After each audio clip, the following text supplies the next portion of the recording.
Are you one kind of person who constantly experience blocked nose for a very long period of time associated with some form of headache? Meanwhile, you've been taking painkillers, some over-the-counter nasal drops, and other medications. Meanwhile, it is not still working. In today's video, I will explain this medical condition for you to understand it very well.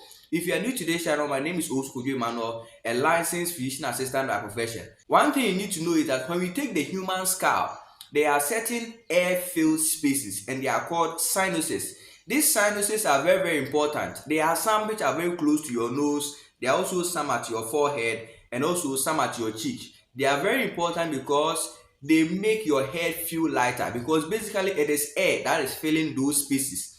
They also produce some form of mucus which drain down your nose, so they are very crucial.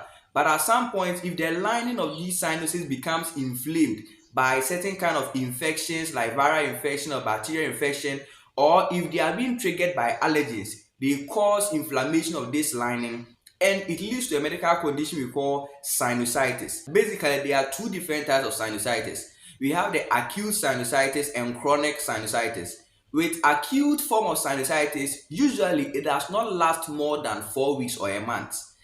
Most of the time it comes and it will go on its own, it will resolve on its own. But for the chronic sinusitis, it can last for 3 months, 6 months, or even years.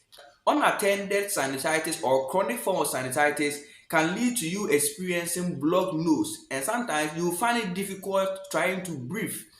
It can also make you to experience constant and recurrent headache, and most of the time it's at the front of your forehead, frontal headache. Sometimes you produce thick mucus, and you will also experience reduced ability to sense smell and taste. Now, if this infection is left unattended for a very long period of time, they can travel from this local area to even your brain, leading to brain infection. If you are experiencing any signs and symptoms which is similar to this sinusitis, it's very important you go and meet your doctor, specifically an ENT specialist, because they specialize in ear, nose, and throat.